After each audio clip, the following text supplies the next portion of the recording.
3, 2, 1. Engines full power and liftoff. A fiery trail scorches the sky as yet another Falcon 9 rocket pierces the atmosphere. It's a sight we've come to expect. But behind every liftoff lies a question few ever ask. How much does this really cost?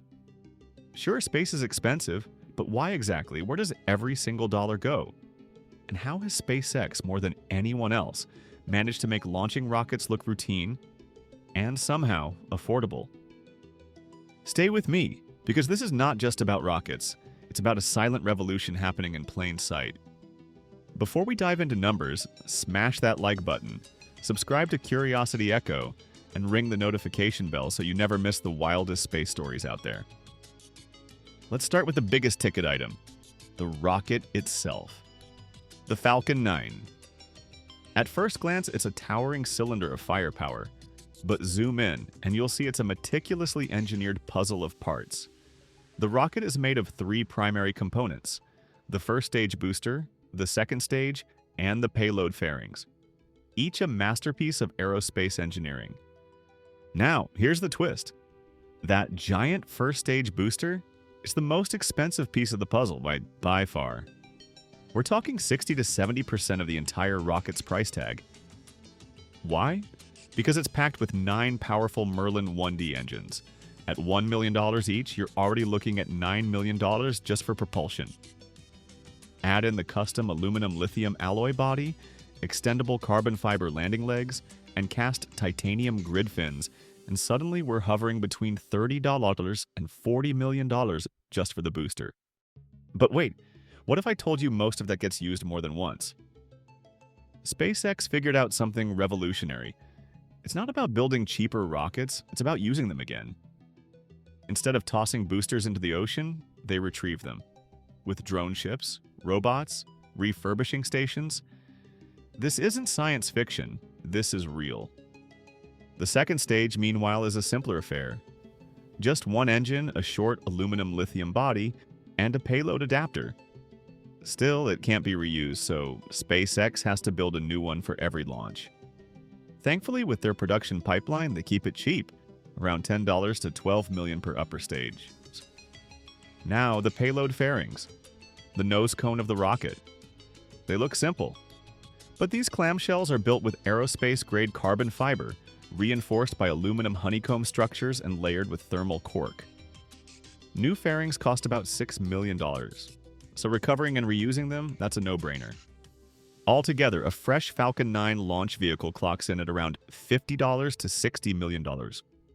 But that's just the start. Here's where the story takes an unexpected turn. All of this rocket hardware is built in Hawthorne, California, on the West Coast. Most Falcon 9 launches, they happen on the East Coast at Cape Canaveral, Florida.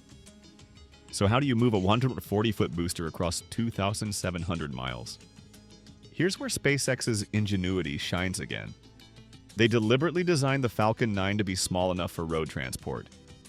No Panama Canal, no monstrous air freighters, just customized trucks. Slow, heavy, and highly regulated convoys. It takes up to a week, countless permits, pilot cars, and around $150,000 per trip.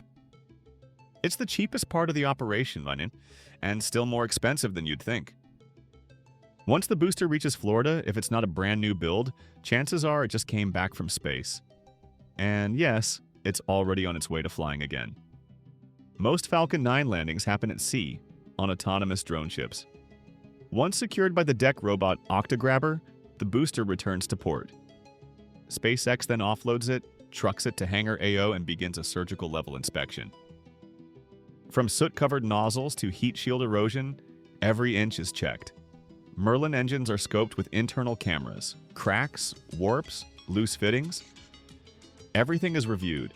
Parts like seals, turbine blades, and injectors are replaced if needed. In some cases, an entire engine swap is cheaper than full repair. Refurbishing a booster ranges from $250,000 to $2 million. Compare that to a brand new $40 million booster, and the math becomes crystal clear. SpaceX isn't just reusing rockets, they're optimizing space economics. And they don't stop there. Rocket stages get reunited horizontally at the launch site, not vertically like most traditional setups. This means faster, cheaper integration. First the booster, then the second stage. Then comes the encapsulated payload, rolled in from a separate clean room.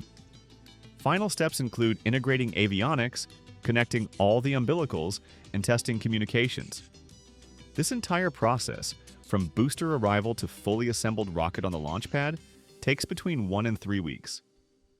Cost, roughly $1 million. Still with me? Because now it's fueling time.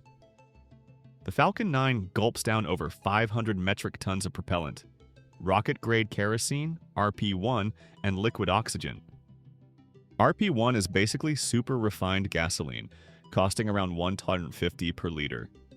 SpaceX hauls it in from Texas, about 1,000 miles away.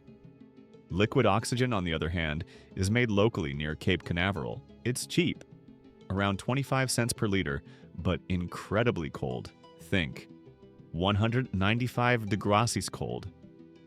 In total, fueling one Falcon 9 costs about $350,000.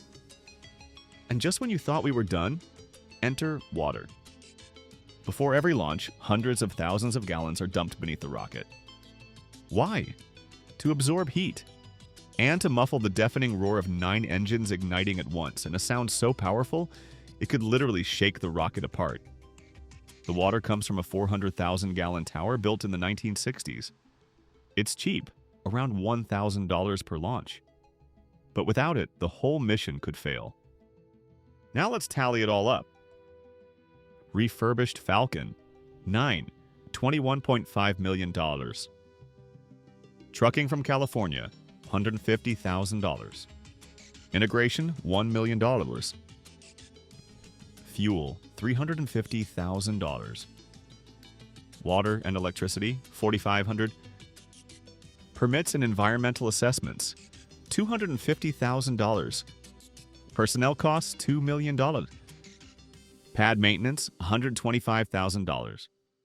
Overhead and R&D, $3.5 million. Total, $28.9 million per launch. And here's the kicker. That's nearly identical to what SpaceX's own integration director said back in 2020.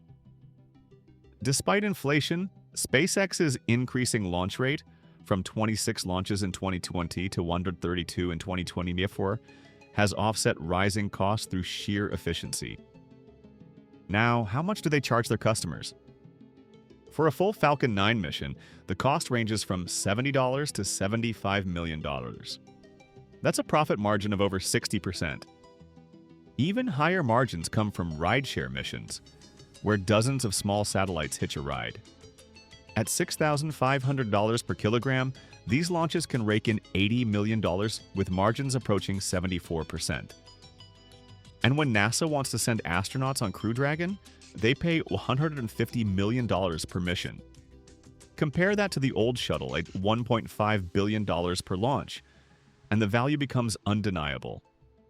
In the past, space was exclusive, reserved for billionaires and governments. Today, it's becoming accessible. Reusable rockets, efficient transport, streamlined integration. So the next time you watch a Falcon 9 rise into the sky, remember, it's not just a marvel of engineering, it's a revolution in economics. Do you think SpaceX will make Starship even cheaper to fly? Let us know in the comments. And if you learned something new, hit that like button and subscribe to Curiosity Echo for more cosmic revelations. Because the next great leap won't just be to the stars, it'll be into the business model that takes us there.